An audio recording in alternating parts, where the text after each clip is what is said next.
But then the moment you hit puberty, you get this desire, and it's desire it's really the mating function. When you hit puberty, you're capable of replicating. So now you have desire for the opposite sex and for having children, and your genes spur you into action. And then, of course, the desire itself is a contract that you make with yourself to be unhappy until you get what you want. And so now you're consumed by the desire to go get what you want. And so go get it. I mean, once you're an adolescent and up, you're fired up and you're ready to go. So that's the age at which you can go ahead and start compounding wealth and friendships and societal status. And you should go get all those things. And then once you've gotten your fill of those things, then you can sit down and say, well, actually, this isn't making me happier. Sure, I got what I wanted, but I'm not happy. And then you can tackle the happiness problem. So I think there's a sequence to it. Now, if you're very gifted, if you're genetically gifted, perhaps you can do both. It's difficult to do both. But, it's hard enough to make money. Making money is somewhat creative, but it's also somewhat adversarial. Every simple way to make money has been arbitraged away. All these people who are running, get wealthy rooms and Clubhouse, they're just scammers. They don't know. If they were rich, they wouldn't be selling courses on how to get rich. That's not how to get rich. That's a get rich quick scheme that they're running, not a get rich quick scheme that's going to work for you. So nobody who's wealthy is going to give you actionable advice in a public forum on how to get wealthy. That's just nonsense. It doesn't work. They can give you kind of vague generic principles, but not actionable advice. Anyway, so yeah, if it is your all-consuming desire, and you can't wake, you can't sleep, you can't think, you can't do anything else to make money, you will make money. The universe is rigged that way. If you have one overwhelming desire, it will give you what you want. But it's got to be your one overwhelming desire.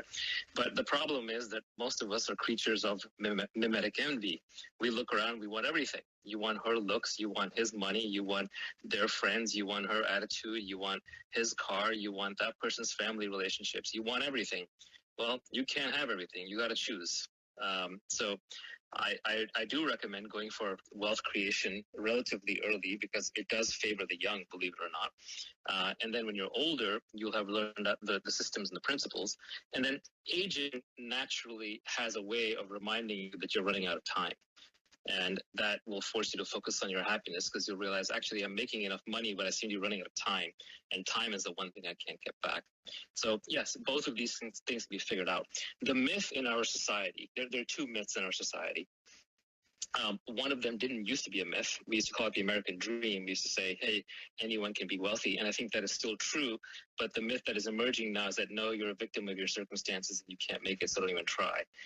Or there are equivalent myths, like the get rich quick scheme myth. Like I said, all these Clubhouse rooms or Twitter, make money people who are selling you PDFs for $29.99 or giving you 1,000 secrets or, I will teach you how to be rich kind of scammers. So that's a myth as well. But the bigger myth in our society is that you can't do anything about your happiness, that it's a set baseline point, or that it's determined entirely by your external circumstances, which is nonsense. Someone up here before, I think it was Leah, was talking about, the hunt for a mate, which is fine. It's worthy. We all have to do it. I did it. You did it. Everyone's going to do it. But that man that she finds is not going to make her happy. Absolutely not. It's not another person's job to make you happy. It's your own job to make yourself happy. And a happy relationship is a product of two happy people. If she meets someone who's happy, but she's unhappy, that relationship is not going to be a happy relationship, or vice versa. If she's happy and she meets an unhappy person, it's not going to be a happy relationship. The way to have a happy relationship is to find a happy person. And the way to find a happy person, hold on to them, is to be a happy person. It's like Charlie Munger says, you want to find a worthy mate, be worthy of a worthy mate. So happiness is something you have to figure out for yourself. But the good news is it's completely doable. It's in your power. You just have to want it badly enough. But it's hard to want that and hard to want to make money at the same time. They do run somewhat against each other. So I suggest you make money first. And once you're done with that, then you can focus on happiness. As someone who achieved young, and relatively speaking, it seems, and then often for folks, for entrepreneurs, for people who are motivated in that way, that's their source of meaning and purpose in the world, right? When you achieve wildly successfully in this sort of common definition, and then you look over the precipice to the next phase of life, how do you balance, on the one hand, happiness and joy, and on the other, meaning and purpose? And how do you see the two living together at that phase in your life? I'm curious. Because what you said is fascinating to me. Yeah, I don't have a prescription for other people. The problem is that you have to live up to your own moral code, right? Because your life is just an internal single player game. You're not competing against anybody else. You're competing against yourself. You set your own desires and your goals. You have your own perspective. You have your own morality, and you have to live up to it. So there's no standard meaning or purpose. If there was a single purpose or meaning for all of us, then we'd all be slaves to that single purpose. We'd all be robots, every one of us fighting each other in conflict to hit that one purpose. So, and there's not even like a single purpose for you necessarily other than the one that you create. So you get to create your own meaning and purpose. And you kind of crafted your own story here, right? It's like, look at any situation. You could have a situation where there are two people walking down the street, right? And they're in the exact same situation. The weather is the same for them. They're walking the same way. They're roughly the same health. They're roughly the same height. They have roughly the same, attractiveness. They have roughly the same bank account. It happens all the time. You have two friends who are peers, yet one is unhappy and the other is happy. Why? It's just because the lens through which they've chosen to view the world. One of them has meaning, the other one doesn't. Why? Because one has just chosen a meaning that they can live up to, and they're moving along to that meaning. So it is a race, but you're just running against yourself. You pick the finish line, you pick the goal line, you pick the meaning, you pick the purpose. So you can pick a meaning or purpose that is antithetical to happiness, or you could pick one that aligns with it. Like there's a classic example where I was in Thailand once, and I ran into this guy. And he was just like absurdly happy. One of the happiest people I've ever met, and genuinely happy. Not like pleasure-filled happy where he's doing drinks or shots or, running around the beach talking about happiness, but just calm, content, beautiful smile, married, had a couple of kids, just sort of floating along in life. And I went up to him and I was pretty impressed by the guy. This is when I was really working on my own mental state. And I said, hey, how come you just seem so happy all the time? And he said, well, I used to work really hard, fly around, shuttle around. He used to work for Tony Robbins. And he said I was setting up all these events for Tony, and I would sit in the front row and I would take notes and I would listen to everything. And he said the thing that Tony helped me realize was just how malleable my own life is. We grow up, you're 10 years old, you've already set your goals and your personality, you think that's who I am. He said, and Tony helped me realize, no, actually, that can be changed. You can revisit that. So he said, I realized that everybody has a purpose, everybody has a goal, and you can set your own purpose. He said, I realized that somebody out there in the world has to be the happiest person in the world. Somebody it's their job just to be happy all the time. And they're an exemplar. They're a role model for everybody else. He said, that's going to be me. I'm going to be that guy. And he took on that role. So that's his meaning and his purpose and his happiness. So they're not mutually exclusive. This idea that they're mutually exclusive is a myth.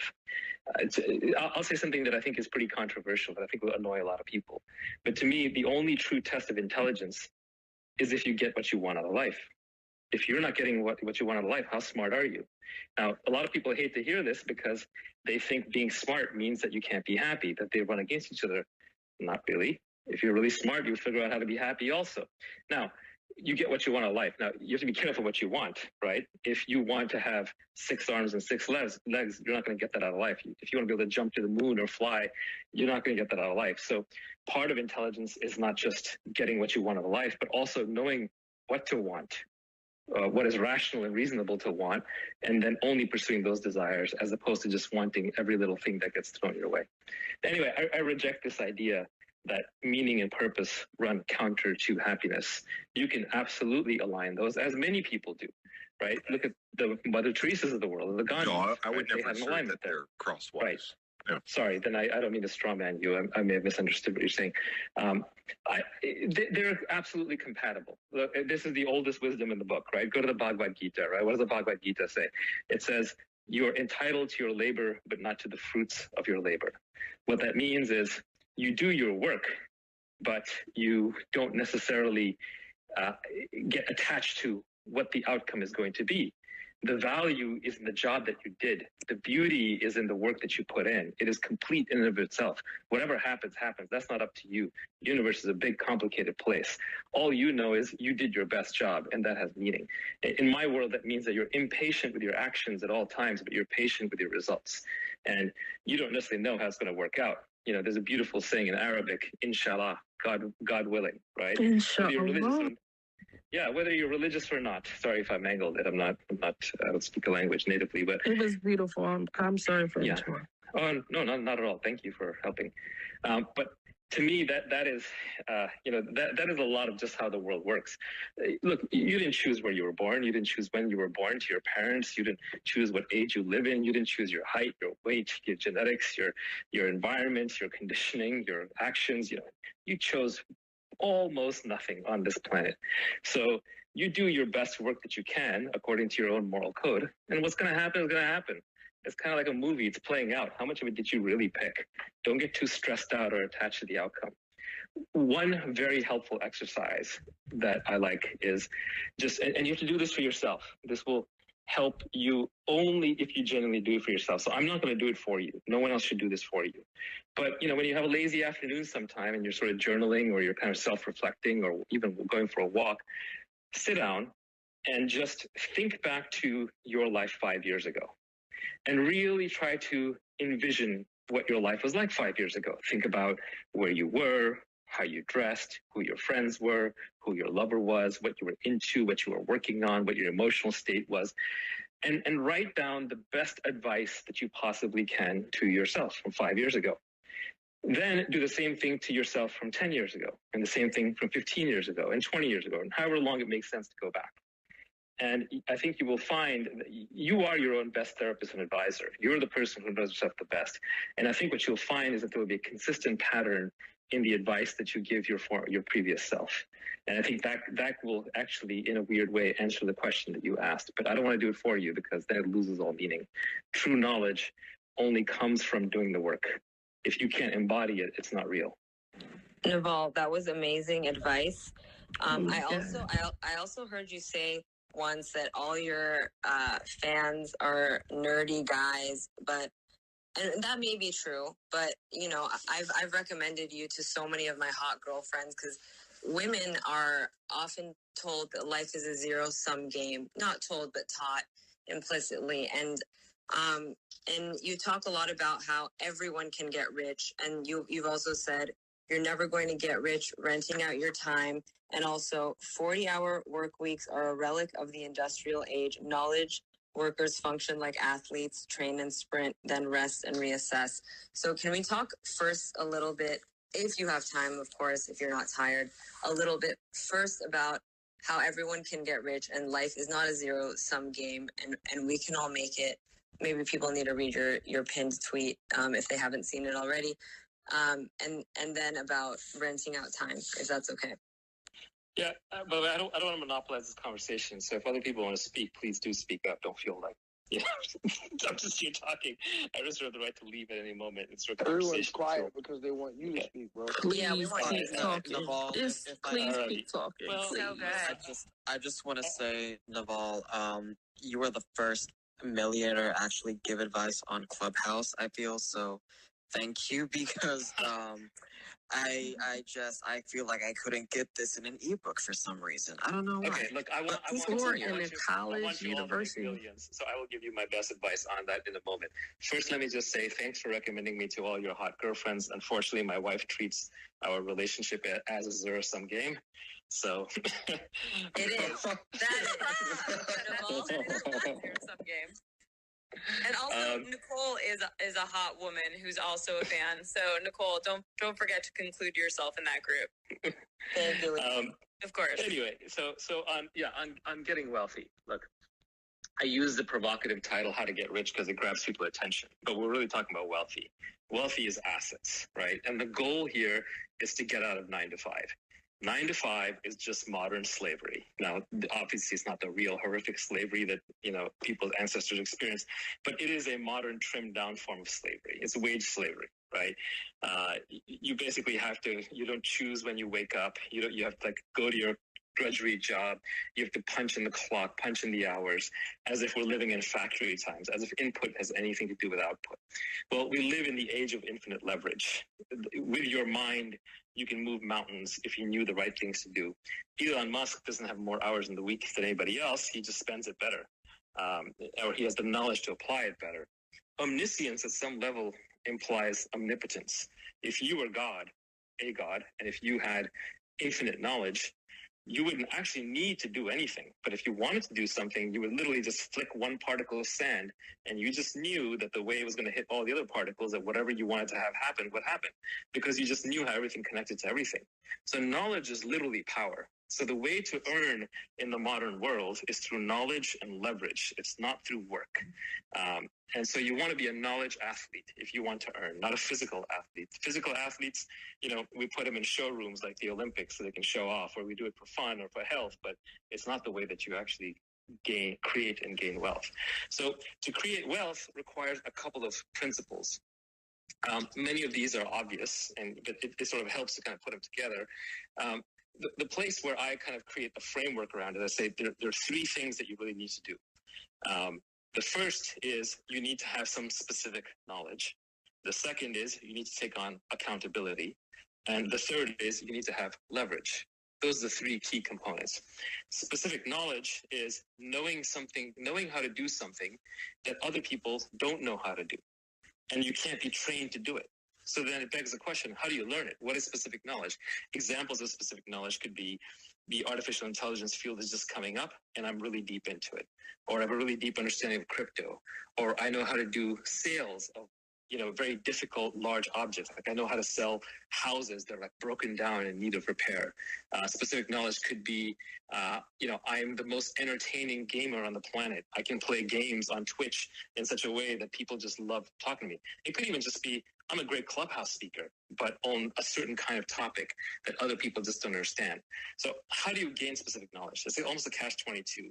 Specific knowledge is built up by you through your passions. So when they say follow your passion, that's kind of what they mean. It doesn't always lead to money, but it can, because if you're obsessive about something and you're learning it for your own genuine intellectual curiosity, not to get a degree, not to make money, not to impress your friends, you're going to end up being better at it than anybody else. So I really believe that you should only read and engage in activities that you genuinely enjoy. And you should cultivate your intellectual obsessions without any goal, but you may be surprised when you look back and connect the dots later that one of them developed into a goal. And one of the hallmarks of specific knowledge is that it will feel like play to you, but it will look like work to others. So that is anything that fits that model, you should develop. So that is specific knowledge. Second, I would say you develop accountability. Accountability means taking on risks, branding it with your own name, eponymous companies like, the Oprah company or whatever you may think of him. Like before he became president, Trump was all about this. He would stamp his name on everything. Kanye West, right? Jay-Z, Elon Musk. These people use their names everywhere they go. But that means the accountability comes with downsides. That means that when you do something stupid or horrible, you're tagged forever. If you screw up in public. So use your name, use accountability. And I know we live in an age of teamwork, and obviously a lot of great work is done by teams. But even within a company like a startup, founders and managers are always looking for people who will take on accountability. So accountability is a big piece of it. You're never going to get paid what you're worth if you don't take on accountability. And then finally, leverage. Leverage is the most important because leverage is just increasing without bound in our society. And there's basically three forms of leverage. There's labor, which is people working for you. That's been around forever. And your parents know it, which is why, when you tell them, I got a job, they ask, well, how many people are working for you? Or how big is the company? It sounds impressive. In reality, labor is the shittiest form of leverage. It takes too much effort to manage people. You're basically playing psychiatrist or babysitting. There's a lot of politics and emotions involved. It's just very hard to do. That said, if you want to build the biggest fortunes or the most wealth, it has to be in your repertoire. There's a lot of misconceptions that go on in labor leverage. One example is people say, well, there's no such thing as a 10x engineer. Of course there is. There's 100x engineers. There's 1000x engineers. In intellectual disciplines, there's massive variance. It's Pareto distributed, not normal distributed, for those of you who know the distribution curves. But another one is hire people who are smarter than you. That's another piece of nonsense. Why are people who are smarter than you going to work for you? Nobody has a good answer to that one. So there is an answer. It's not a great one, which is you hire them when they're really young and you exploit them for a year or two before they figure out they're smarter than you and move on. So you can do some short-term opportunities, or you can invest in people who are smarter than you. But you also have to be really good at what you do. Otherwise, good people aren't going to work for you. Anyway, that's labor. Then next is capital. You can use capital. You make a trade. Let's say you make a good trade on the stock market. whether it's a trade you make with $100 or $1 million, makes a huge difference. Even though it took the same brain power to come up with the trade, now you're magnified in the latter case by a factor of 10,000. How did you do that? That's leverage, right? That's capital leverage. The problem with capital leverage and labor leverage is that they're permissioned. Somebody has to give you the money. Somebody has to agree to work with you. They take time to get. They take effort to get. With the capital leverage, there's often risk involved, especially if it's your own capital. So that brings us to the last form of leverage. And this is the most powerful form of leverage and is behind all the newly rich. And that is product leverage. Product leverage comes from building a product. And if the product has no marginal cost of replication, in other words, you can stamp out more copies without having to incur cost, that is the best form of leverage. Product leverage ranges from code, where you create applications like Clubhouse. We're all on Paul Davison's piece of code here, and he's massively leveraged. Paul's not here right now. He's not running this conversation. We're all working for him. It also comes from media, like creating content, like Joe Rogan creates a podcast and gets stamped out. It can come from a book. It can come from even products like, someone sells you a pill, like it could be a happy pill, a sugar pill, whatever. A pill is 98% intellectual property. The actual physical cost of what went in there is very low. So fundamentally, what you want to do is you want to put yourself in a situation where you take your specific knowledge that you've developed over the years without even trying, the things that you're good at, that other people are naturally bad at, that you got to by following your own intellectual obsessions. You add that to accountability, put your name on it, take some risks. You employ every form of leverage possible, capital, labor, and products and code, preferably the permissionless ones, because those you can get access to when you're younger. And the net result is you productize yourself. What you end up doing is you end up selling a product that is simply an extension of who you uniquely are. And nobody can beat you at that because it's just you being you.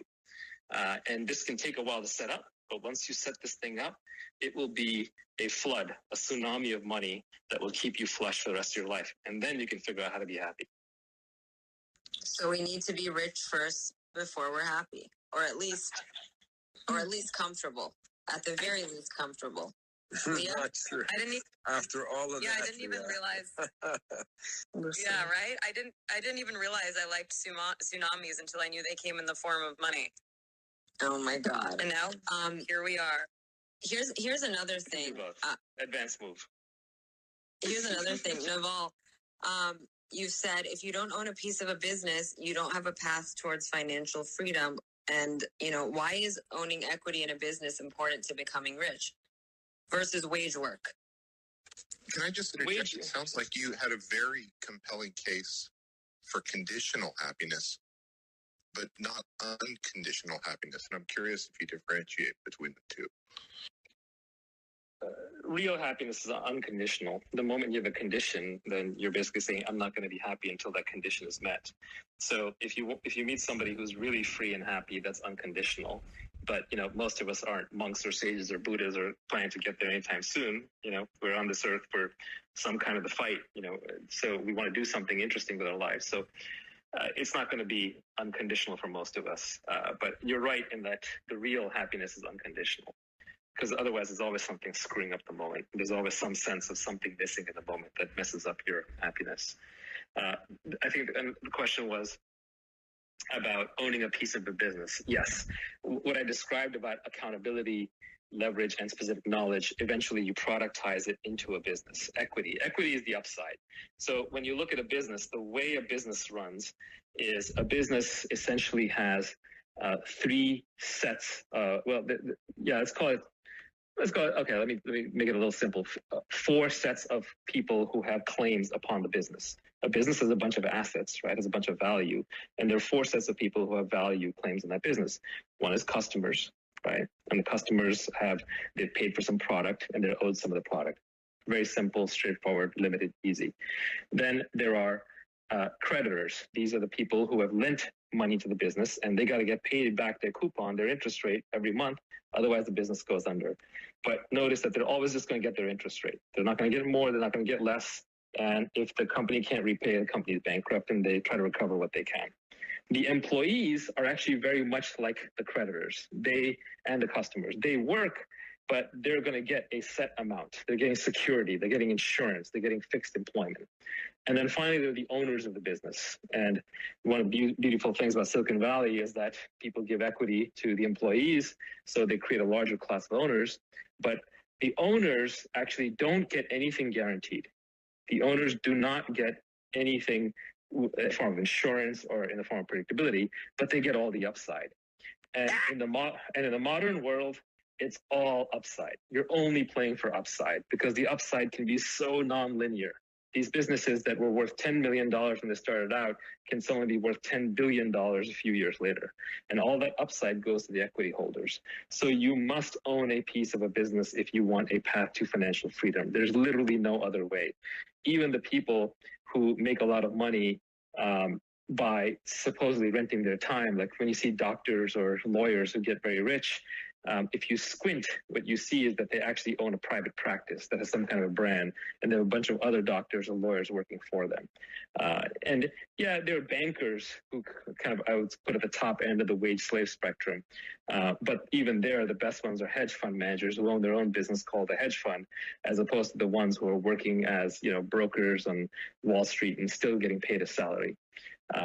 As long as the hallmark of having a business is it's an asset that will earn while you sleep. It will earn while you're on vacation in Tahiti. If you want to be in a position where you don't have to wake up at a specific time, you don't want to have to be in a specific place at a specific time, you don't want to have to answer to a specific person at a specific time, and you don't have to do anything that you don't want to, which doesn't mean you won't do things. You'll actually then be at your most creative and productive. But to get there, you have to own a piece of a business, and that business has to have succeeded. So you basically want to grind in your career until you can hit escape velocity with a business. And once you're done with that, don't go back to wage slavery. I love it. Thank you, Naval. One more thing. I wanted to read another quote. And then, it doesn't need to be elaborated, but I feel like you can talk about it a little bit for people. You said, doctors won't make you healthy. Nutritionists won't make you slim. Teachers won't make you smart. Gurus won't make you calm. Mentors won't make you rich. Trainers won't make you fit. Ultimately, you have to take responsibility. Save yourself. Let's talk about it. It's a little glib. It's basically just most of coaching and mentorship and all that is just procrastination. Everything interesting that anyone accomplishes in their life is done because of will to power. At some point, they decide, I just have to do it, and they do it. There are unlimited gurus. There are unlimited motivational speakers. There are unlimited guides. There are unlimited training routines out there. If you're obsessing over, just think about this, like the amount of time that I've spent reading nutrition books, if I had just adopted the nutrition policies out of any one of them, it literally almost doesn't matter which one, I would be in better health, right? I don't need to keep reading. So it's a form of procrastination. It's like intellectual accumulation, keeping me busy from doing the actual thing. You get what you want out of life. You just have to want it badly enough. If it's your all-consuming desire, you will get it. You will create the path to the destination, no matter what it takes. So I think a lot of the right answer here is just not fooling yourself about whether you want or don't want something. Like, for example, I kind of adopted this internal deal with myself, which is I said, hey, I'm not going to break my own word to myself. If I make myself a promise, I will not break my word to myself. Okay, great. Now I get to say that, and it's only good once. It's only good until the first time I break my word with myself. Then that technique, that whole system of techniques no longer works. So now if I want to drop a bad habit, like say if I want to drop caffeine, I can't lie to myself and go through this whole rigmarole where I pretend to drop caffeine and I struggle to drop caffeine and I try to drop caffeine. Like, no, if I give myself my word to drop caffeine, then I have to drop caffeine. Otherwise, I'm never going to trust myself ever again. And boy, wouldn't that be terrible? So that really puts things into a stark focus, right? It makes it clear that most of what we think we're doing when we're asking for help, when we're going to seminars, when we're watching YouTube videos, we're just procrastinating. We're not really serious. When you're serious, you just do it. So a lot of this is really not about struggling or trying. It's about figuring out what you are serious about. Like, there's a common belief now that it's impossible to drop habits. Like, you can only replace them, or you have to go through this massive 12-step process of changing. Yeah, it's not easy to drop habits. Not easy at all. But I'll tell you, everyone in this room has at some point in their life gone through a situation where they've struggled with something, they have a hard time with something. It could even be a relationship, like you're in love with somebody, and then you see something about that person in one brief moment that you cannot unsee, or someone betrays you or backstabs you, and you see them for who they are, and you can't unsee it, and that's it. You're changed at that moment. They're gone. Or if you are, addicted to some substance or to some kind of food that is bad for you, or just some general habit, and then you see the damage that it's causing. Like, for example, if you were smoking and then you got lung cancer, right? And if you saw very clearly that was causing you the lung cancer, you would drop the smoking. So a lot of times we're just in this conflict avoidance mode where we're pretending to work on things that we don't really want. So I don't believe in struggling anymore. I just think it's much more about just being very, very clear with yourself. Do I really want to drop this? And if I really want to drop this, then I give myself my word that I have dropped this, and I will never waver from that. Because if I do, then I can never trust myself again. So it's a lot about just focusing on what you absolutely genuinely want, and then following through with it and ignoring all the noise, because otherwise the world is just full of too much noise. No, Naval, is it fair to assume that you don't set New Year's resolutions for yourself then? I don't believe in New Year's. I don't believe in holidays. I don't believe in resolutions. No, but I mean just the idea, the notion that like you set goals to work to achieve certain things. Like from what you're saying, it sounds like you just manifest it, right? You just do it. You don't believe you live your life, you be happy, and then if you really want to manifest something, then you go after that thing and you nail it. But don't do things halfway. Don't just try to look cool. Don't just try to look good. Either do it or don't do it. So you think people waste their time, saying like, I'm going to wait till January to do this hit list of things, and it's going to take me, X amount of months to achieve those things, right? So making a list actually sets you back. Yeah, and look, I'm not perfect here. I struggle with my own things. So this is aspirational, right? When you see me tweeting or writing about this stuff, it's like, who are the best people to talk to about heartbreak? The people who've had their heart broken a lot, right? Who are the people who are good at making money? The ones who grew up poor, right? So the same way, who are the people who are good at breaking habits or cultivating good habits? It's people who struggle with bad habits and addictions their entire life. I have an obsessive personality. I drop into bad habits very quickly. It's very difficult for me to break them. So I don't fall for the New Year's resolution trap anymore. I've seen through that one, but I do struggle with things. But now I've realized, at least now I've started to see within myself that, the few times I was able to break a bad habit or change something, it's because it was just my overwhelming number one priority. And it was because I saw something about it that I could no longer unsee. I saw a breaking moment. There's another perspective is like suffering is a moment when you can no longer deny the reality of something, right? Like, let's say you're in a relationship and you've kind of been overlooking the other person's negative traits or, what's not working for you in the relationship. And everyone's on their good behavior. They want to make it work. So you're walking on eggshells. You're trying to make it work, and then the other person dumps you. And it's not like you didn't see that coming. All the signs were there, all the evidence was there, but you were just avoiding it. You were kind of brushing on the rug, and the suffering comes because you see it all at one instant, and you can no longer live in this fantasy land or this fantasy relationship that you had constructed. So it is that sight that is so important. In fact, I would say that if you live your life with complete and total and utter honesty, it becomes much easier. You become much closer to peace, much closer to happiness, much closer to effectiveness. Most of the problems that we encounter within ourselves is because we're not being honest with ourselves. And why are we not being honest with ourselves? Because we have some image of ourselves that we can't live up to. And so we're trying to pretend like we're someone that we're not.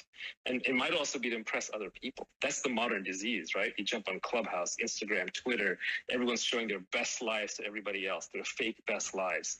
And so Naval, I have a quick question on that. Yeah. Does that change when you have $1 million?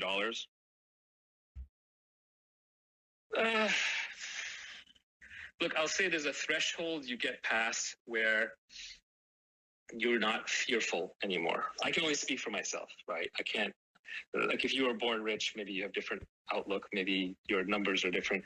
I'll just say that there was a point in life where I got to a point where I was like, okay, I could like breathe a sigh of relief, right? Where I don't have to work anymore in a job that I don't want to do anymore. That was like a tremendous sigh of relief. So, you know, the people who say money can't buy you happiness, my retort to them is, it can if you earned it.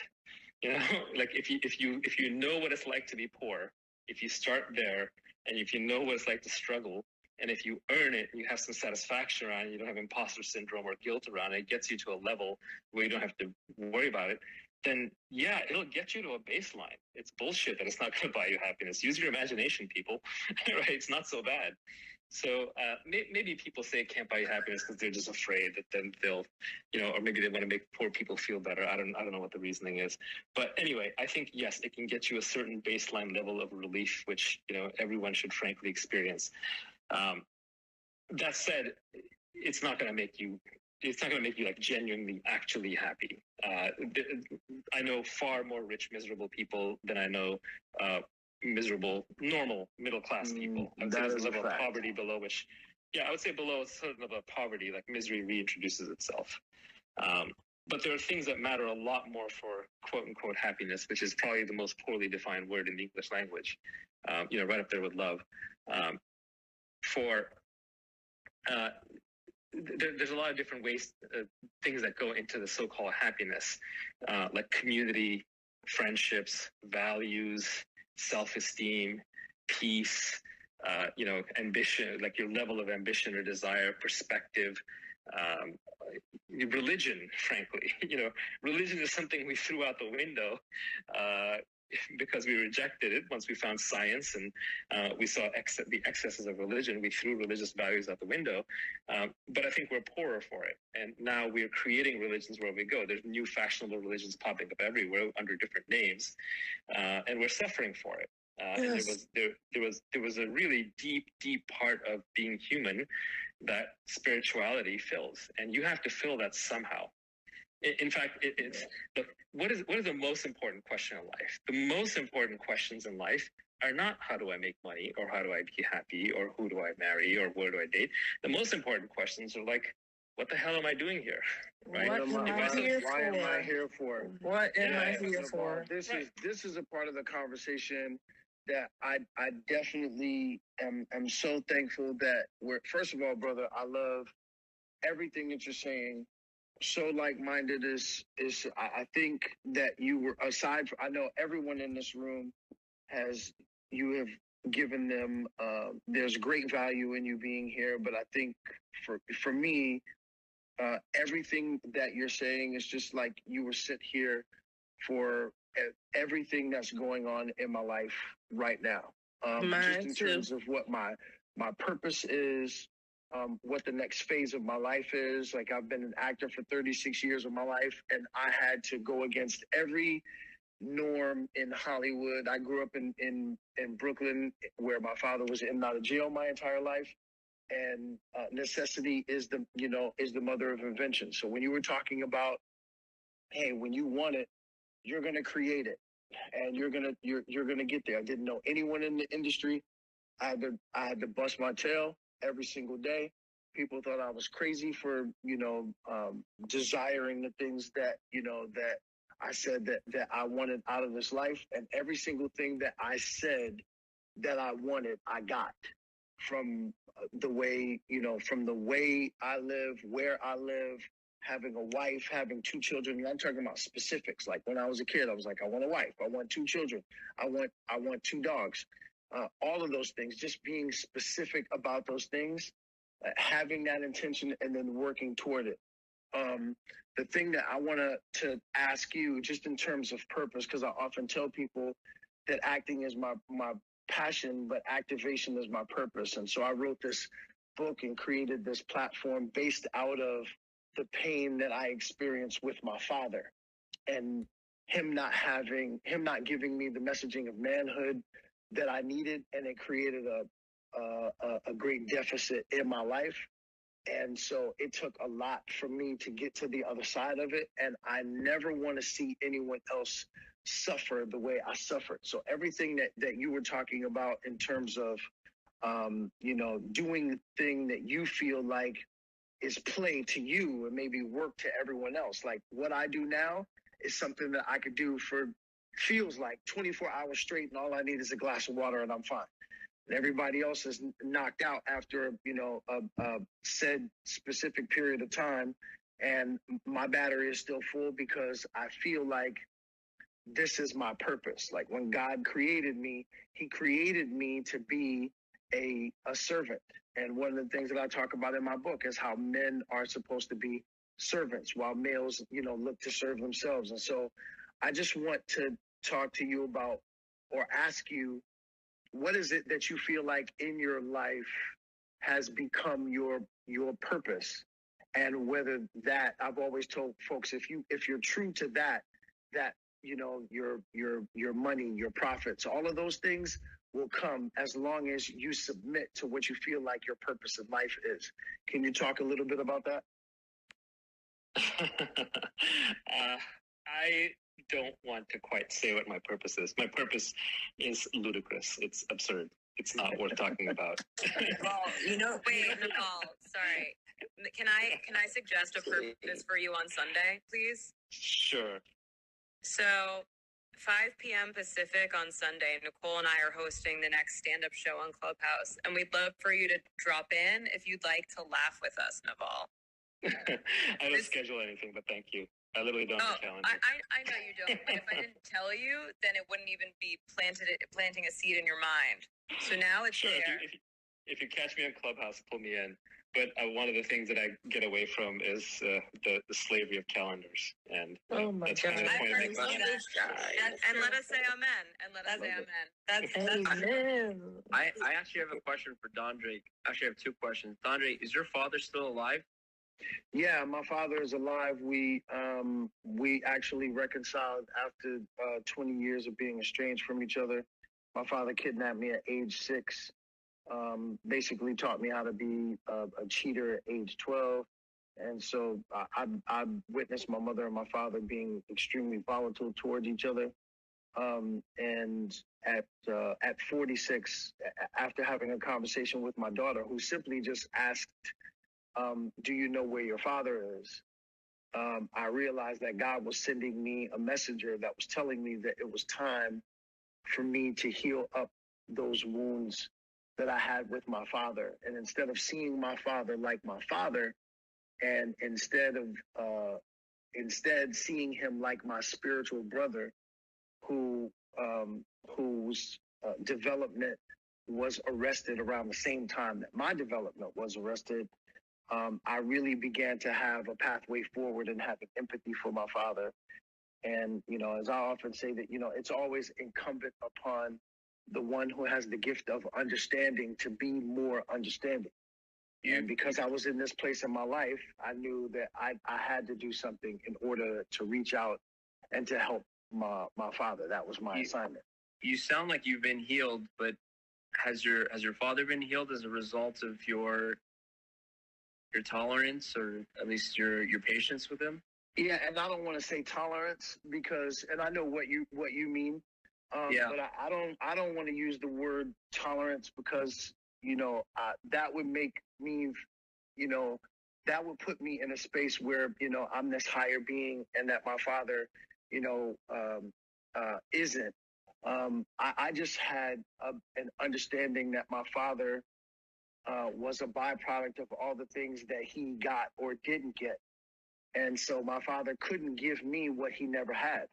And so my assignment at that point to Naval's point earlier, speaking about spirituality and, while I don't consider myself to be a religious man, a lot of my spirituality comes from specific religion, right? And so I am a spiritual man And so I had to see myself in the space of being a spiritual being, and under God, my father and I are both brothers. Why? Because we are both God's sons. And so for me, I had to see myself as my father's spiritual brother. And it was my assignment at that point to give him what society never gave him. They never gave him grace. They never gave him understanding, and never gave him awareness, right? So in me telling my father, hey, I love you and I forgive you and I understand, we went from seeing each other after 20 years of the last time I saw my father, I was 26 years old, and I told him if I ever saw him again that I would kill him. And so when we saw each other for the first time in 20 years, I got out of my car and he stood up off of the steps of his porch, and, at his place. And we didn't say anything for 5 minutes. We just embraced each other, and we were both in tears. And we both turned out to be two men of faith, two men of different faith, but we recognized each other as two men of faith. So not only did it heal me of all the pain that I was carrying that was secretly making me angry and be this person that could blow up at a moment's notice because I was carrying around this pain instead of casting it, but it healed my father as well. I'm happy for you, man. Thank you, my brother. I appreciate it. I'm real happy. Thank you, Dondre. Thanks for sharing that, dude. Beautiful. Thank you for sharing that and being so vulnerable, Dondre. It just reminded me of how Naval said we need religion, but we've moved away from it. Yeah, that was dope. Because those are we keep running away from it, and we need the constructs of what it does for us, in the spirituality space. Go ahead, brother Naval. I didn't mean to interrupt you, bro. Oh, no, I don't mean to interrupt. It was a beautiful story. If I could add to it just on a little bit of the edges, a couple of things about what you said. I've had my own experiences. I would say my father gave me the gift of not being around in my life. And that allowed me to become stronger and resilient and capable and to figure everything out for myself. And so I'm grateful to him for that. But it took me a while to get to that perspective, because the easy narrative would have been like, damn it, my dad wasn't around, so I got screwed over in so many ways. But it made me the person that I am. And whatever your father's treatment of you might have been, it doesn't sound good at all. It made you into you, and you look great, right? You look like you turned out well. So yes, I don't see how it could have been a different story. If your father had been like super loving and great to you, you'd be kind of a wimp, right? So I don't know. I don't know if it's so bad. So it may help to have that story, right? And for that, and I know exactly what you're saying, and agree on so many points. I think for me, and even for some of the folks that that are out there and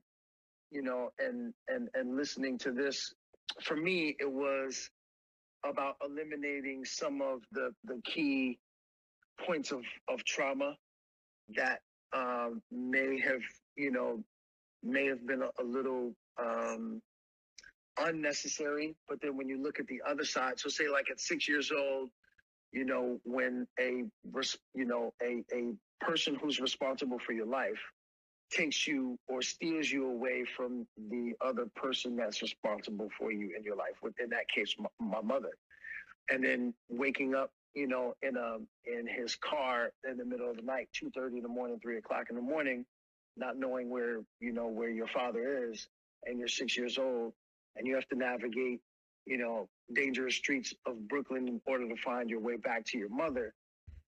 Those points of trauma can sometimes feel like they're unnecessary, but at the same time, to your point, they're kind of like if you were trying to construct a great recipe, right?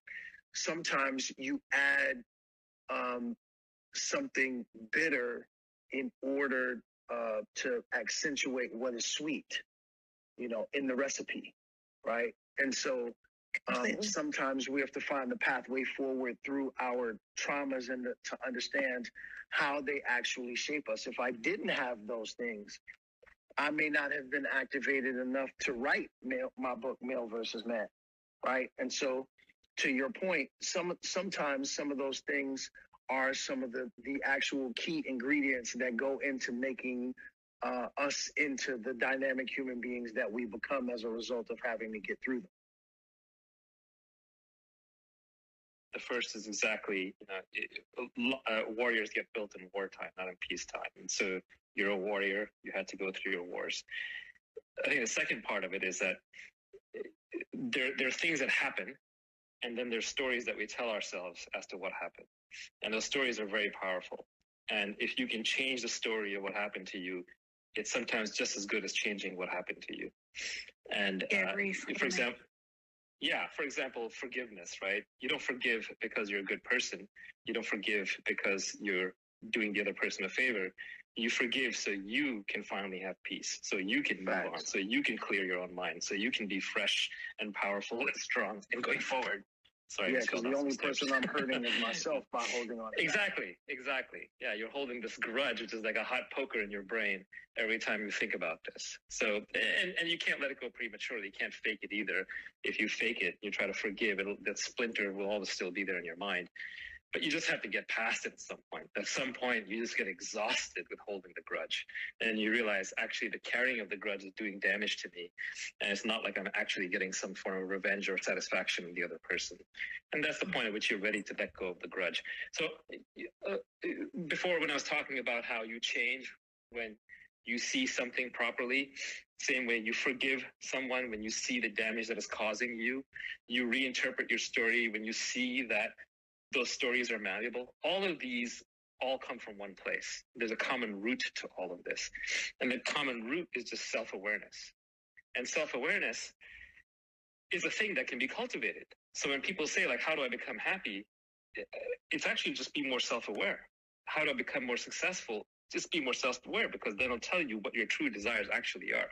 Self-awareness is the core of self-improvement. And natural, gradual, inevitable self-improvement, not the kind of the fake kind where it's like, oh, I just need to be better because my friends are better. And self-awareness is a thing that is in incredibly short supply today. Self-awareness requires first that you be incredibly honest.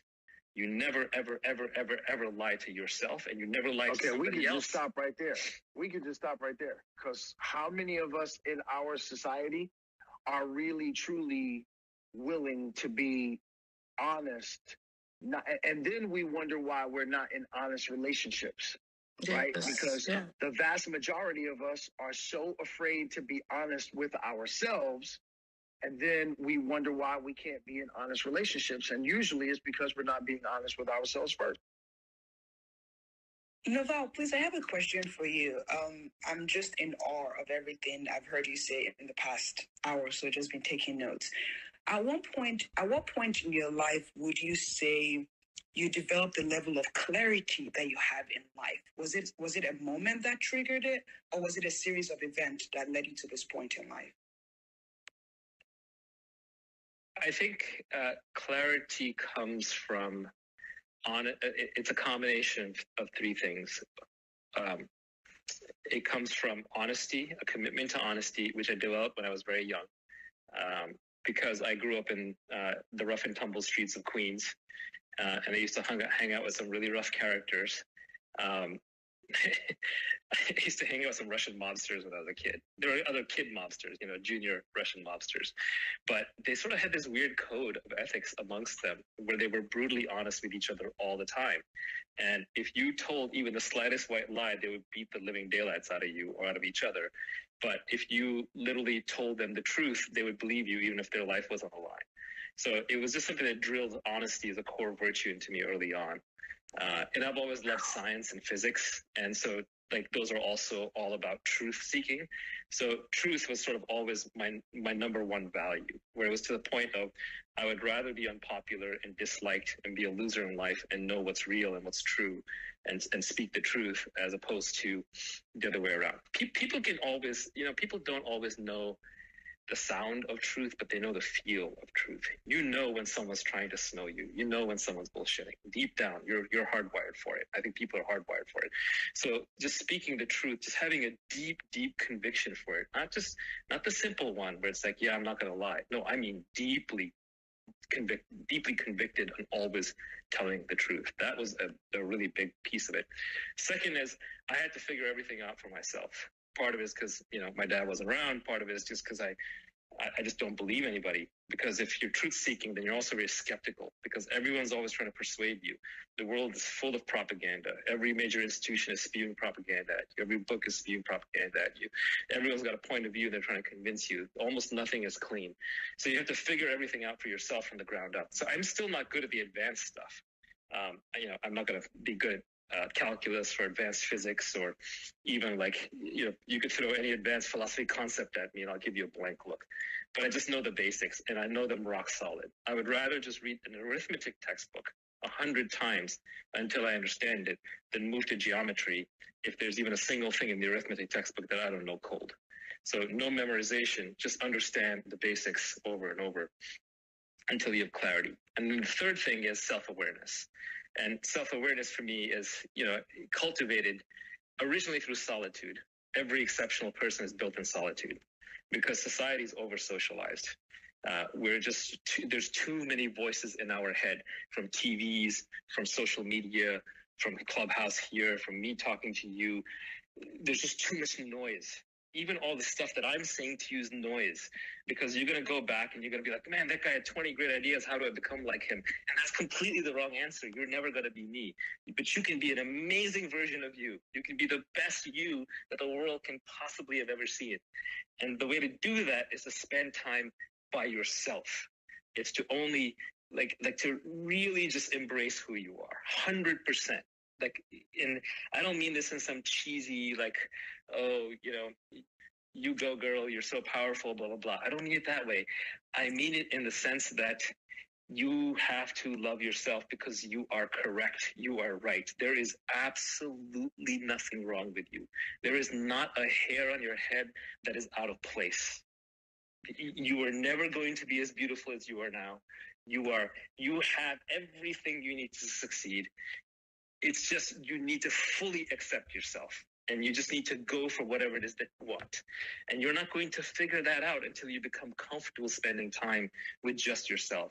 So whatever that takes, whether it's journaling, whether it's meditation, whether it's long walks, self-isolation, I don't think anyone is possible of greatness without solitude.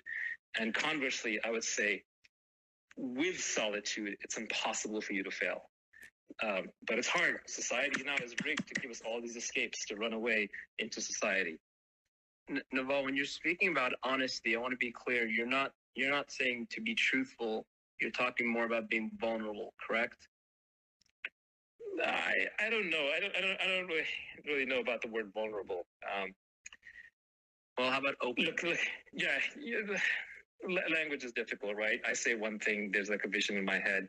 You hear the same word and you have a different idea in your head. So vulnerable is not a word that I love to use, because I also grew up partially in Indian society. You're not even supposed to share your needs, let alone your emotions. That's exactly where I was, right. That's exactly where I was going, because I think Nicole can relate to this as well, because we come from traditional Middle Eastern families, and we've grown up in a society where privacy it's been pushed on us, right? Like keep your life, your personal life private. Don't expose it. Don't be vulnerable. Yeah, I'm the same way. I don't expose my private life. I don't talk about you're not going to catch me writing long bios about my childhood or anything like that, or this or that happened. That's not what I mean by honesty. But isn't that part of honesty? I'm honest with myself. Here's what I mean by honesty. What I mean by honesty. Well, let me ask a follow-up, Naval, with that, to take this on. Well, if I may just go ahead. If I just give one example while it's fresh in mind. Honesty is someone screws me over in a deal. I lose lots of money. I was screwed over. I am angry. I am livid. Man, how could this guy screw me over? I trusted him. Honesty is sitting down and saying, okay, maybe he didn't screw me over. maybe I messed up. Maybe I should have shown up to that meeting when I said I was going to show up. Maybe I should have delivered what I said I was going to deliver. Maybe he took a look at the cards and decided that I wasn't the right partner for him. And he realized that there were other people out there who were better because I hadn't hustled hard enough. Maybe I'm getting worked up over nothing, or maybe it's at least 60% my fault. It's really easy to be honest about other people's flaws. It's incredibly difficult to be honest about your own. So this addresses the vulnerability point. It's not about being vulnerable to the outside world. The other outside world doesn't need to know your internal business. It's about being vulnerable to yourself. It's about challenging your own ideas about yourself. It's about challenging the voice in your head that's always telling you exactly how the world works. Sorry, go ahead. I just want to ask one question really quickly, because this sounds a lot like, when you kept using the word grudge, all I could think of was resentment. And then when you were talking about everything you just said lined up with looking at your own part in a particular issue that you're having with another person. And it doesn't have to do with announcing to the world your wrongdoings or your character defects, rather just one other person. And I'm wondering if you think that there's value in 12-step, or if you think that it's more of a process you should always do by yourself. Oh, look, I'm never going to say do this technique or don't do that technique, because different things work for different people. If 12-step works for you, fantastic, do it. I've just never tried it.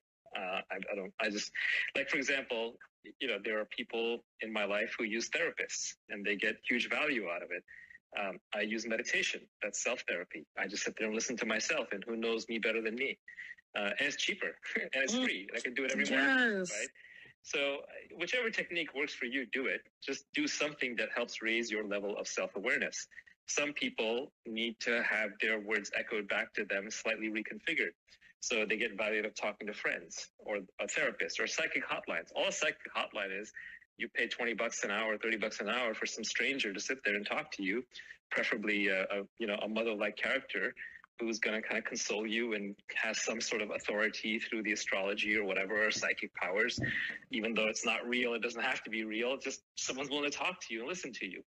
Whichever method works is fine. These are all ways of exploring yourself. And so in that sense, I think they're all valid. Now, they can become games too. They can become traps. If you're the 12-step person who's always going to 12 steps and then 24 steps and then 36 steps, at some point you got to get off that wagon, right? Again, I can't prescribe for you. I'll tell you what worked well for me. I find it's easier to just drop the past completely than it is to try and fix it. The past is like this giant, messy hairball of narratives, and you can spend your entire life trying to untangle your past. And in some ways, the more you dive into it, the more it kind of traps you in there. And it can actually become weirdly comforting, because that can become your purpose or meaning. You're kind of on that inner journey. And if you enjoy that, then fine, do it. But if you're suffering through it and you're untangling it slowly, I hope that at some point you'll just get sick of it and drop the whole thing. It's sort of like if you're ever trying to go through old emails and there's just too many of them piled up, and at some point you're just like, okay, screw it, select all, delete, right?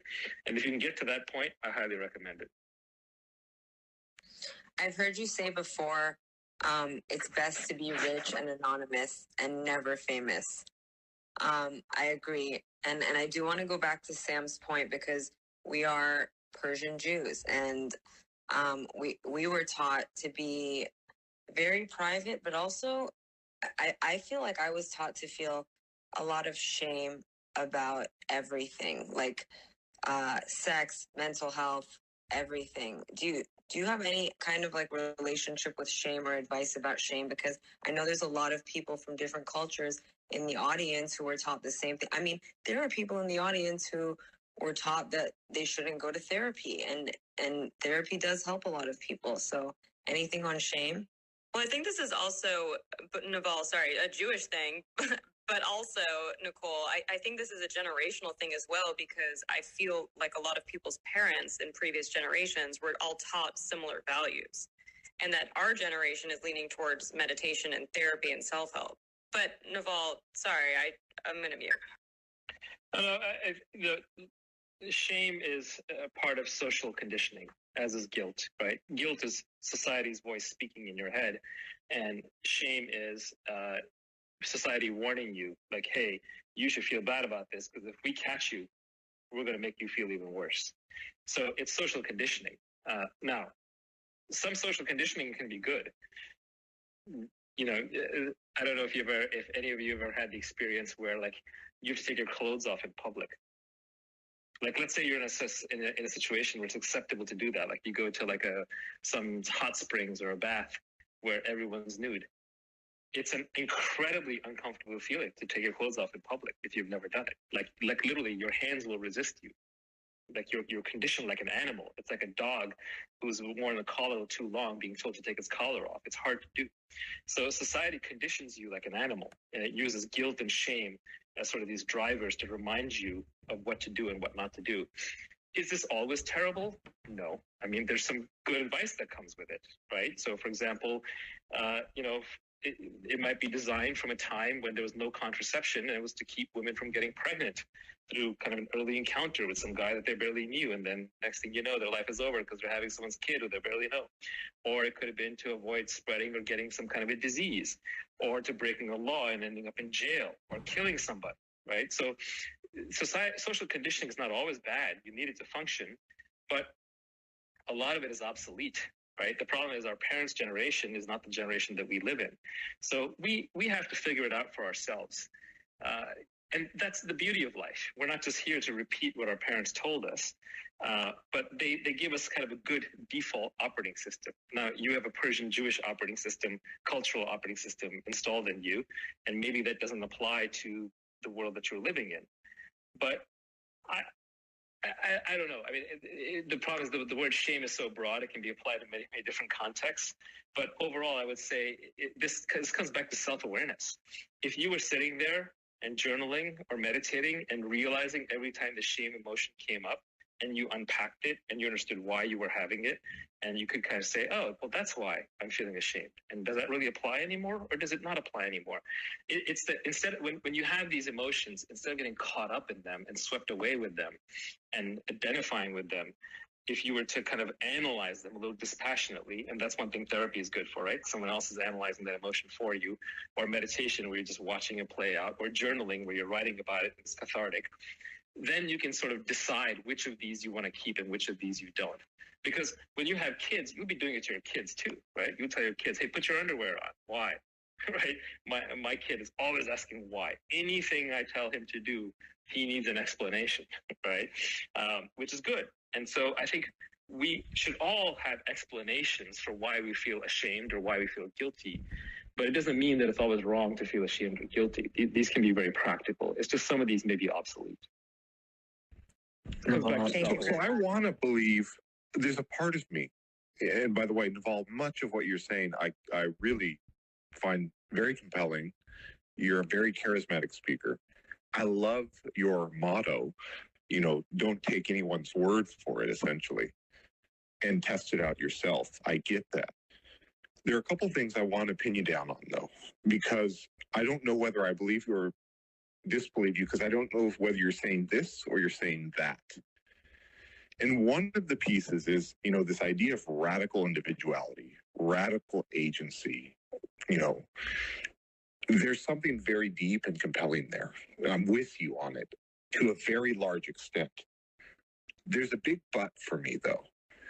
And that is, I think there's strong and compelling evidence that we humans know ourselves, gain self-awareness by introspection, but also through other people. If I want to see my face, a mirror is useful. If I want to see the back of my head, a couple of mirrors are essential.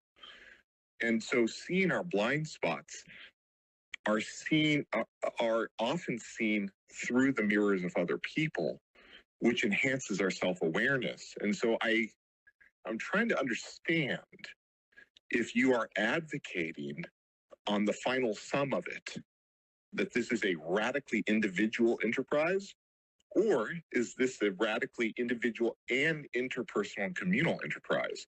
Because my sense is you're strongly vectored in one direction, which I respect. And like I said, I go with you further down that road, probably most. But I cannot go down a road that doesn't also say there's a fundamental role in the relational and communal aspects, and that there are limits. You know, there are very fun, you even said it yourself, these are aspirational points of view, and I totally get it. We talked about conditional versus unconditional happiness. I think there's a relation here in the deep structure of what we're talking about.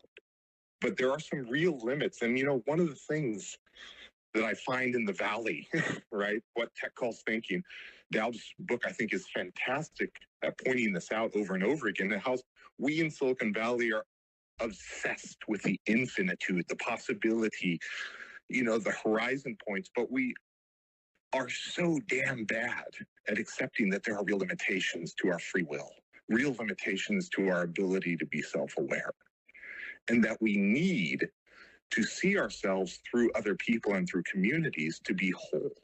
And so I want to understand more deeply what you mean when you talk about the pathway to happiness and the role of the individual relative to the role of the relational and communal, because I think I agree with you on a number of points, but I think I might fundamentally disagree with you on some others.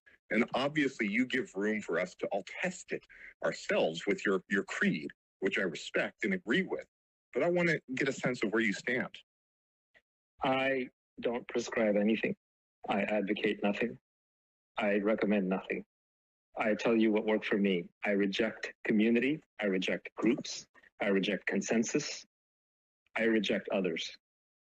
I love others. I take care of them. I embrace them. I help them. But it's because I myself am strong and individual and whole. And I am my own responsibility. Everything I feel, everything I think, everything that happens to me, I take agency for. I take responsibility for. So this is essentially I reject everything from the group, because the group is always there to convince you of what's right for the group, not what's right for the individual. Oh no, but a group no, is just a collection I fundamentally of disagree. Individuals. No. I don't agree that's I know you do. I know you do. And I'm being radical here. I'm actually being extreme. I'm overstating my position. I'm actually a lot more middle of the road. But I'm overstating my position because the group is always ready to jump on you and turn you into one of the group. Always. And it's very difficult in society to stand alone. Well, I mean, I have a perspective. I'd love to hear your perspective, Naval. I mean, I'm a social scientist by nature, and one of the questions I wanted to ask you, Naval, was, do you believe that this is necessarily idiographic? It's necessarily a path of one, and that there are no generalizable truths across humans? That's a question I had for you. That latter statement strikes me as too extreme. There are no generalizable truths across humans. I mean, I think that there are definitely things that are more likely to work and less likely to work. Obviously, each human's life is unique and everything is contextual, but at the same time, reality is a thing, right? Gravity is a thing. Objects held up on the earth fall down at 9.8 meters per second squared, right? Same way, like, laughter is good medicine. It's sunlight releases dopamine or serotonin when on the skin. So there are generalizable truths that do apply, but the set of things that are generally true is actually fairly narrow, right? It's limited probably to, hard sciences and maybe to some epistemology, aka the theory of knowledge, maybe some philosophy, and after that you're in pretty thin ice, right? Certainly when it comes down to questions of like how should you live your life, there are some truths, right? But again, it depends what you want. Like to me, I don't like to talk philosophy, right? A lot of people talk philosophy and they say, "Oh, you're a philosopher." I almost consider that an insult. I think it's much more practical. It's very utilitarian. If you have a point of view on something that will get you what you want out of life, then it is useful. Like, let me give you an example. People talk a lot about relationships, right? It's probably one of the most common topics. Everybody loves to talk about relationships all the time. And usually they're talking about romantic relationships, right? So one truth that I heard in relationships that over time I realized this is a deep truth. Again, doesn't 100% always apply, but it does apply most of the time to most people, and it's utilitarian because it helps you get what you want. And that truth was, when you first enter into a relationship, you should be selfish. Okay, what does that mean? I don't mean being inordinately selfish. I don't mean being like incredibly selfish. I just mean being like your normal selfish self. We're all selfish, right? All of us. You have to be, otherwise you wouldn't survive. So an aspect of ourself is selfish, but exactly. That I wouldn't agree with you that all of us is selfish. An aspect of ourself is selfish. I'm not trying to insult anybody, so we don't necessarily need to make people feel better either. I think most people understand when I say you're selfish. I'm speaking the truth. If you think I'm lying, if you think, then sure. But I think deep down, we do things for ourselves, right? We do. Like all of us are trying at every good moment in time to live up to our own self-image and to make ourselves happier, etc. And what happens? Phenomenally so. Yeah. Yes. Getting back to my relationship point, when you first get into a relationship, when you're first in that kind of honeymoon period, the first 6 months, the first 12 months, you're on your best behavior trying to make the other person happy. And they're on their best behavior trying to make you happy, right? The guy is opening doors and buying dinners and, cleaning up after himself and putting the toilet seat down. And the woman is, being like very demure and charming and fun and always dressing well and doing her makeup and trying to be responsive and laugh even when his jokes aren't funny and, have sex even when she doesn't want to, like all of those things, right? You're doing all these things to make the other person happy. And then eventually it wears off. You just can't keep it up anymore. You can't live a lie for your entire life. So eventually it starts wearing off. And then we get the discussions of like, you've changed. How come it's not working? It's not like it used to be. Why do we fight so much now? And one of the truths that I realized is that when you're in a relationship, you actually want to be, this is why I say, I use words like selfish to be provocative, so it sticks in your head. Yes, it may offend people just slightly, but that's how you get them to remember it. This is a little secret, right? So fair, but I'm more interested, less in rhetoric, more in the truth of it, though, right? Yeah, and I'm less interested in making people feel good and more in just making the point. So anyway, my point is that if you behave like your normal, everyday, selfish self at the beginning of a relationship, then you wouldn't have false starts in relationships. You wouldn't waste 2 years at a time figuring out that it's not going to work. You'd figure it out within the first 30 days. And then when you do find the right person by definition will make you happy by just being themselves. And you will make them happy by being just yourself. And you can sustain that for a lot longer. And it's a much easier, smoother relationship. So that is an example of, I think, it's not generalizable in the sense of E equals MC squared. It's not that solid, but it's generalizable in the sense of it does apply to most relationships. It is an insight and it can improve the quality of your relationships. So it's sort of a practical philosophy about relationships. So yes, there are. I think you and I agree there then, which is there are some things that are, more generalizable or less so. And I think we also agree that then you have to, whether or not it's a generalizable principle, you have to live into it yourself in your own experience and test it out. So I think we have alignment and agreement there. Where I think we have perhaps a different point of view is the utility in the relational aspect and the limitations around self and how I as a self, how deeply self-aware I can be, how deeply self-agencing I can be. And I think I have a perspective and an experience that we are individual selves and relational selves, perhaps more than I'm hearing you do. And I'm just testing that out, but my sense is that we have a difference there. And yes, that my belief is that that the utility of relation, this goes back to Leah's 12-step example.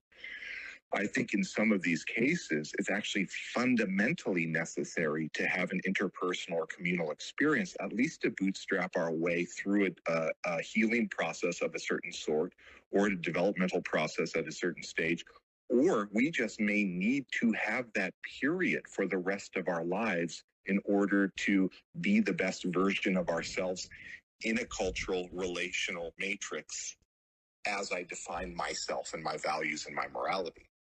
And so I think that's where you and I depart. And I respect your point of view. I hope you feel that way and see that. But I respectfully disagree in terms of the utility and necessity of the relational piece and the communal piece. Oh, disagree all you want. It's no skin off my back. I don't care. Oh, of course. No. No, this is, this is a performative. We're doing a performative act. This isn't just for you and I. This is right. We're all sitting out loud here to figure things out. I mean, one of the things that I love about life is that I am a weird character. I am a lonely character. I have very extreme points of view that are way out in left field, and that allows me to be exceptional. I don't want a world full of clones like me running around. It'd be pretty boring. Amen. Yes. Well, and I think how we got here is, Naval, you've been sharing a lot of knowledge this evening, or this morning, geez. But we're talking about how knowledge and leverage are ways to create wealth. And the idea I think you're trying to express, Naval, and kind of chiming back in here, is that there is a level of individuality or self-determination that is kind of inherent in being accountable and making decisions and taking actions. I'm not sure if that anchors in on what you're expressing, Naval. Well, look, the DNA, the combinatorics of human DNA are staggering. If you take the genetic structure of any human being, you scramble it up, you keep rolling those dice over and over and over, and you do it trillions and trillions of times, you're never going to find any two human beings who are even vaguely similar. I'll bet in your entire life, you've never met two different unrelated human beings where you're like, yeah, this one's a substitute for that one. They're nothing alike. Humans are so individualistic. We are so different and so unique from each other that inner world that you have of your internal mind and your mindset, and that outer that expression you have of your capabilities is so unbelievably unique to you that all I'm arguing is that there's tremendous benefit in embracing your uniqueness to the core, to the max, way more than society wants you to, way more than society makes you feel comfortable doing. Naval, what does the meaning of your name means? It means the new one, like the new man. In which language? Sanskrit. Do you know it's the meaning of Naval in Hebrew? Yeah, it means the thief, the trickster, the Jew.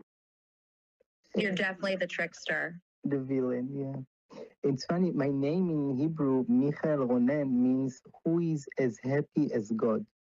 And I will leave you with that to go to sleep. Good Thank night. you, Michael. Thank you for sharing that, Michael.